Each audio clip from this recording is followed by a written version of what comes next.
कृष्ण गोविंद हरे मुरारी, हे नाथ नारायण वासुदेव।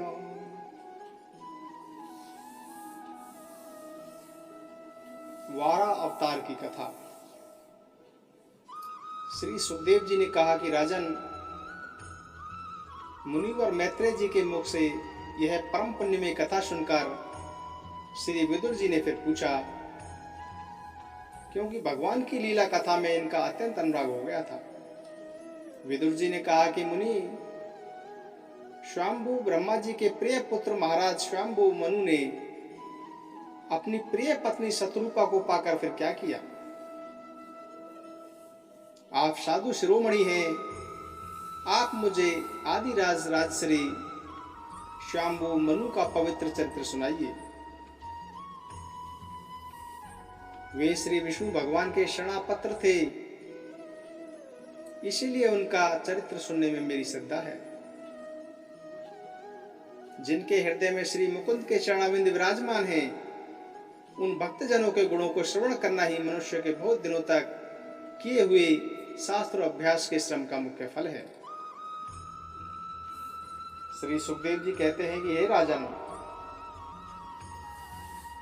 भगवान श्री हरि के चरणाश्रित भक्त थे। विदुर जी भगवान श्री हरि के चरण आश्रित भक्त थे। उन्होंने जब विनय पूर्वक भगवान की कथा के लिए प्रेरणा की, तब उनका रोम रोम खिल उठा और उन्होंने कहा कि जब अपनी भार्या शत्रुपा के साथ मनु का जन्म हुआ, तब उन्होंने बड़ी नम्रता से हाथ जोड़कर ब्रह्मा जी से पूछा कि हे भगवान, एकमात्र आप ही समस्त जीवों के जन्मदाता और जीव का प्रदान करने वाले पिता हैं। हम आपकी संतान ऐसा कौन सा कर्म करें जिससे आपकी सेवा बन सके? पूज्यपाद, हम आपको नमस्कार करते हैं। आप हमसे हो सकने योग्य किसी ऐसे कार्य के लिए हमें आज्ञा दीजिए जिससे इस लोक में हमारी सर्वत्र कीर्ति हो और परलोक में सद्गति प्राप्त हो सके। श्री ब्रह्मा जी ने कहा कि हे तात, तुम दोनों का कल्याण हो। मैं तुमसे बहुत प्रसन्न हूं, क्योंकि तुमने निष्कपट भाव से मुझे आज्ञा दीजिए ऐसा कहकर मुझे आत्मसमर्पण किया है। पुत्रों को अपने पिताजी की इसी रूप में पूजा करनी चाहिए। उन्हें उचित है कि दूसरों के प्रति ईर्ष्या भाव का न रखकर जहां तक बने उनकी आज्ञा का आदर पूर्वक सावधानी से पालन करना चाहिए। तुम अपनी इस भार्या से अपने ही समान गुणवंती संतति उत्पन्न करके धर्म पूर्वक पृथ्वी का पालन करो और यज्ञों के द्वारा श्री हरि की आराधना करो। राजन, प्रजा पालन से मेरी बड़ी सेवा होगी और तुम्हें प्रजा का पालन करते देखकर भगवान श्री हरि भी तुमसे प्रसन्न होंगे, क्योंकि वे तो एक प्रकार से अपने आत्मा का ही अनादर करते हैं। जिन पर यज्ञ मूर्ति जनार्दन भगवान प्रसन्न नहीं होते, उनका सारा श्रम व्यर्थ ही होता है, क्योंकि वे तो एक प्रकार से अपनी आत्मा का ही अनादर करते हैं। मनु जी ने कहा कि पाप का नाश करने वाले पिताजी, मैं आपकी आज्ञा का पालन अवश्य करूंगा, किंतु आप इस जगत में मेरे और मेरी भावी प्रजा के रहने के लिए स्थान बतलाइए। हे देव, सब जीवों का निवास स्थान पृथ्वी इस समय प्रलय के जल में डूबी हुई है। आप इस देवी के उद्धार का प्रयत्न कीजिए। श्री मैत्रेय जी ने कहा कि पृथ्वी को इस प्रकार अथाह जल में डूबी देखकर ब्रह्मा जी बहुत देर तक मन में यह सोचते रहे कि इसे कैसे निकालूं। जिस समय मैं लोक रचना में लगा हुआ था, उस समय पृथ्वी जल में डूब जाने से रसातल को चली गई। हम लोग सृष्टि कार्य में नियुक्त हैं, अतः इसके लिए हमें क्या करना चाहिए? अब तो जिनके संकल्प मार्ग से ही मेरा जन्म हुआ है, वे सर्वशक्तिमान श्री हरि ही मेरा यह काम पूरा करें। हे निष्पाप विदुर जी, ब्रह्मा जी इस प्रकार विचार कर ही रहे थे कि उनके नासा छिद्र से अकस्मात अंगूठे के आकार का एक वराह शिशु निकला। बड़े आश्चर्य की बात तो यह हुई कि आकाश में खड़ा हुआ वह वराह शिशु ब्रह्मा जी के देखते ही देखते बड़ा होकर क्षणभर में हाथी के बराबर हो गया। उस विशाल वराह मूर्ति को देखकर मरीचि आदि मुनिजन सनकादि और स्वयंभू मनु के सहित श्री ब्रह्मा जी तरह तरह के विचार करने लगे। अहो, सूकर के रूप में आज यह कौन दिव्य प्राणी यहाँ प्रकट हुआ है?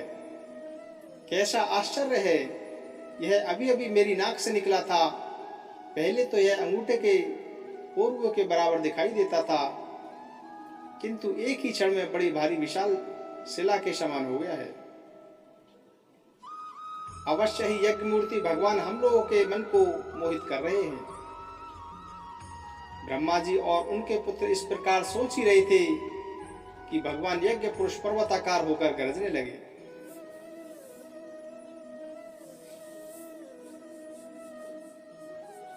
श्री हरि ने अपनी गर्जना से दिशाओं को प्रतिध्वनित करके ब्रह्मा और श्रेष्ठ ब्राह्मणों को हर्ष से भर दिया। अपना खेद दूर करने वाली माया में वराह भगवान की गुरगुराहट को सुनकर वे जनलोक, तपलोक और सत्यलोक निवासी मुनिगण तीनों वेदों के परम पवित्र मंत्रों से उनकी स्तुति करने लगे। भगवान के स्वरूप का वेदों में विस्तार से वर्णन किया गया है, अतः उन मुनीश्वरी ने जो स्तुति की उस वेद रूप मानकर भगवान बड़े प्रसन्न हुए और एक बार फिर गरज कर देवताओं के हित के लिए गजराज की सी लीला करते हुए जल में घुस गए। पहले वे शूकर रूप भगवान पूंछ उठाकर बड़े वेग से आकाश में उछले और अपनी गर्दन के बालों को फटफटाकर खुरों के आघात से बादलों को छितराने लगे। उनका शरीर बड़ा कठोर था, त्वचा पर कड़े कड़े बाल थे, दाढ़ें सफेद थीं और नेत्रों से तेज निकल रहा था। उस समय उनकी बड़ी शोभा हो रही थी। भगवान स्वयं यज्ञ पुरुष हैं, तथापि शूकर रूप धारण करने के कारण अपनी नाक के सूंघ सूंघकर पृथ्वी का पता लगा रहे थे। उनकी दाढ़ें बड़ी कठोर थीं। इस प्रकार यद्यपि वे बड़े क्रूर जान पड़ते थे, तथापि अपनी स्तुति करने वाले मरीचि आदि मुनियों को बड़ी सौम्य दृष्टि से निहारते हुए उन्होंने जल में प्रवेश किया। जिस समय उनका वज्र में पर्वत के समान कठोर कलेवर जल में गिरा, तब उसके वेग से मानो समुद्र का पेट फट गया और उसमें बादलों की गड़गड़ाहट के समान बड़ा भीषण शब्द हुआ। उस समय ऐसा जान पड़ता था मानो अपनी उत्ताल तरंग रूप भुजाओं को उठाकर वह बड़े आर्त स्वर से, हे यज्ञेश्वर मेरी रक्षा करो, इस प्रकार पुकार रहा है। तब भगवान यज्ञ मूर्ति अपनी बाण के समान पहने खुरों से जल को चीरते हुए उस अपार जल राशि के उस पार पहुंचे। वहां रसातल में उन्होंने समस्त जीवों की आश्रयभूता पृथ्वी को देखा, जिसे कल्पांत में शयन करने के लिए श्री हरि ने स्वयं अपने ही उदर में लीन कर लिया था। फिर वे जल में डूबी हुई पृथ्वी को अपनी दाढ़ों पर लेकर रसातल से ऊपर आए। उस समय उनकी बड़ी शोभा हो रही थी। जल से बाहर आते समय उनके मार्ग में विघ्न डालने के लिए महापराक्रमी हिरण्याक्ष ने जल के भीतर ही उन पर गदा से आक्रमण किया। इससे उनका क्रोध चक्र के समान तीक्ष्ण हो गया और उन्होंने उसे लीला से ही इस प्रकार मार डाला जैसे सिंह हाथी को मार डालता है। उस समय उसके रक्त से थुतनी तथा कनपटी संसान जाने से वे ऐसे जान पड़ते थे मानो कोई गजराज लाल मिट्टी के टीले में टक्कर मार आया हो। जैसे गजराज अपने दांतों पर कमल पुष्प धारण कर ले, उसी प्रकार अपने सफेद दांतों की नोक पर पृथ्वी को धारण कर जल से बाहर निकले हुए तमाल के समान वह राय भगवान को देखकर ब्रह्मा मरीचि आदि को निश्चय हो गया कि ये भगवान ही है। तब वे हाथ जोड़कर वेद वाक्यों से उनकी स्तुति करने लगे। भगवान अजीत आपकी जय हो, जय हो, जय हो। आप अपने वेद त्रयी रूप विग्रह को फटकार रहे हैं, आपको नमस्कार है। आपके रोमकूपों में संपूर्ण यज्ञ लीन है। आपने पृथ्वी का उद्धार करने के लिए यह शूकर रूप धारण किया है। आपको नमस्कार है। दुराचारियों को आपके इस शरीर का दर्शन होना अत्यंत कठिन है, क्योंकि यह यज्ञ रूप है। इसकी त्वचा में गायत्री आदि छंद, रोमावली में कोश, नेत्रों में ग्रह तथा चारों चरणों में भूता, अद्गाता और ब्रह्मा, इन चारों के कर्म है।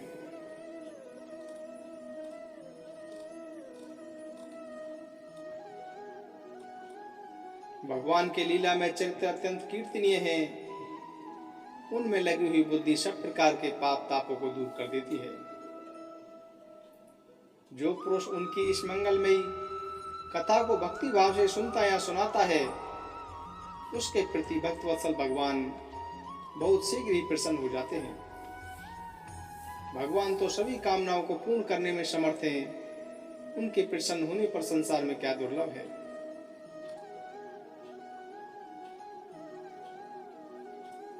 श्री कृष्ण गोविंद हरे मुरारी, हे नाथ नारायण वासुदेव।